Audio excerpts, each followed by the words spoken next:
안녕하세요. 닥터베이입니다. 연초에 서울에서 귀한 외과 선생님도 오셔서 좋은 이야기도 나누고 또 머리도 식힐 겸 바람 쐬러 가서 이런저런 얘기한 것을 유튜브에 올리느라고 오랜만에 잘 먹고 잘 사는 법 얘기를 하는 것 같습니다.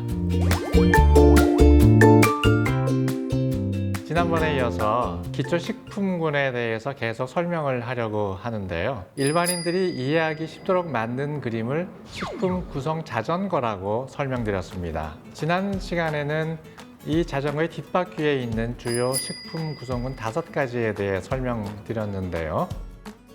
오늘은 뒷바퀴에 이어서 앞바퀴를 한번 설명해 보려고 합니다. 식품 구성 자전거 그림을 보면 뒷바퀴는 크고 다양하게 구성되어 있고 또 앞바퀴는 작고 한가운데 물 한 잔만 그려져 있어요.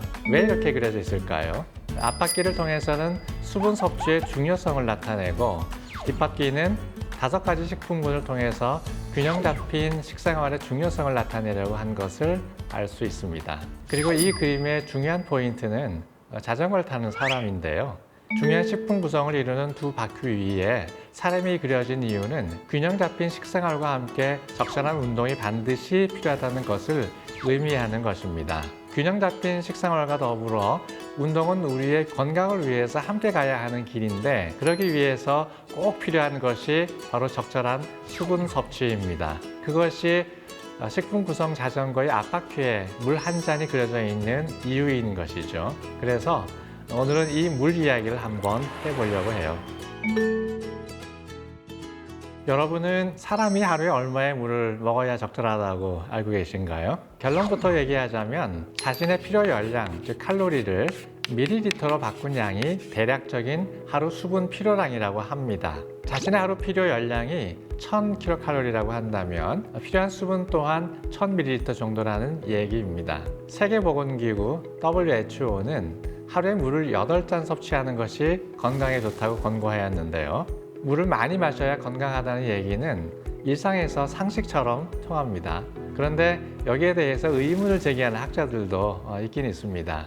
예를 들어서 영국의 마거릿 맥카트니 박사는 물을 하루 8잔 마시는 것은 지나치며 오히려 건강을 해칠 수도 있다고 경고하기도 했는데요. 미국 펜실베니아 대학 연구팀은 물이 건강에 이롭기 때문에 무조건 많이 마셔야 한다는 주장을 입증할 만한 과학적 증거는 없다라고도 했습니다. 실제로 우리 몸은 나트륨이 일정 농도로 유지가 돼야 되는데요. 물을 너무 많이 마시면 혈액 속의 나트륨 농도가 낮아져서 저나트륨 혈증이 생기기도 합니다. 이럴 때는 얼굴, 팔다리 등이 붓는 증상이 생기게 되고 특히 신장이나 당뇨병 환자는 물을 많이 마시면 안 되는데요. 신부전증 환자는 소변 배출이 원활하지 않아서 물이 필요 이상으로 몸에 쌓이게 되면 장기들이 붓게 되고 또 간경화증 환자는 복수가 차는 증상이 생기게 됩니다. 즉 무조건 물을 많이 마시는 것이 꼭 좋은 것만은 아니라는 얘기입니다. 그래서 질병 있는 분들이 운동이나 야외 활동을 계획 중이라면 담당 의사와 상의해서 적절한 물 섭취량을 정하는 것이 필요합니다.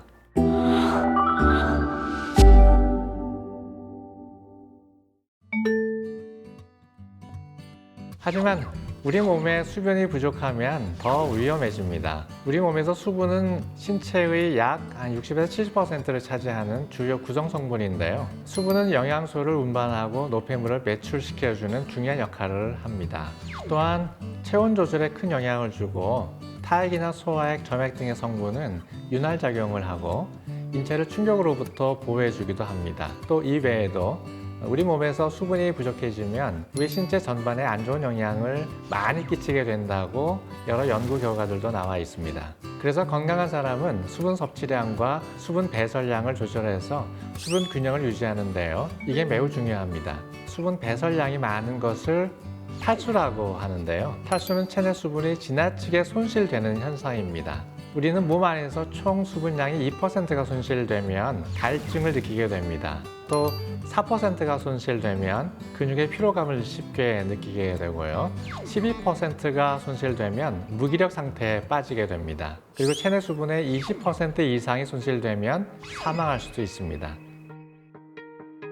또 커피나 음료수는 물을 대신할 수 없다는 것도 아셔야 됩니다. 하루 중에 커피와 녹차 등을 자주 마시는 사람들은 커피와 녹차 등에 카페인이 들어있다는 것을 알고 있을 필요가 있습니다. 카페인은 우리 몸의 이뇨작용을 촉진하기 때문에 우리가 마신 물의 양보다 훨씬 많은 양의 물을 우리 몸 밖으로 배출시키는 작용을 합니다. 커피를 자주 마시는 분들은 오히려 물을 더 많이 마시면서 수분 보충을 해줘야 합니다. 물 마시는 것에 대해 많은 분들이 궁금해하는 것 중에 하나가 바로 식사 중 마시는 물과 관련된 것입니다. 일반적으로 식사 전이나 식사 중에는 가능한 한 물을 안 마시는 것이 좋다고 권유하는데요. 그 이유 중 하나는 살이 찌기 쉽다는 것이고 또 하나는 혈당을 높이기 때문입니다. 식사 전이나 식사 중 마시는 물은 위의 소화효소나 위산을 희석시켜서 소화에 방해가 됩니다. 그리고 음식을 섭취하면 자연스럽게 혈당이 올라가는데요. 물을 함께 마시게 되면 물이 위장에서 빨리 흡수되면서 혈당을 더욱 높이는 작용을 하게 됩니다. 그래서 식사 전후로는 1시간 정도 여유를 두고 물을 마시는 것이 좋습니다.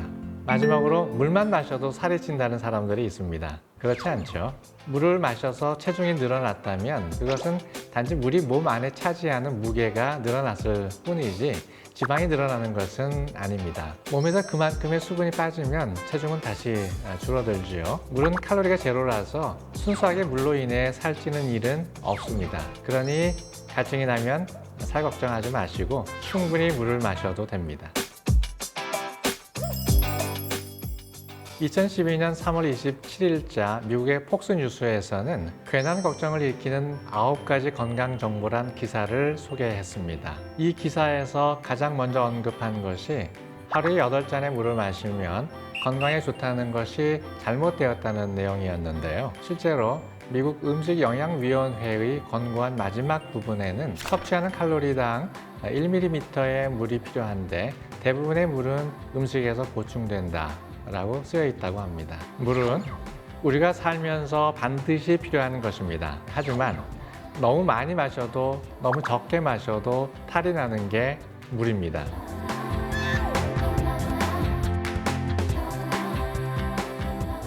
닥터베이 뇌피셜에 의하면 아마도 과유불급이란 말이 바로 이 물의 섭취 때문에 나온 말이 아닌가라는 생각이 듭니다. 아무튼 물은 잘 마셔야 합니다.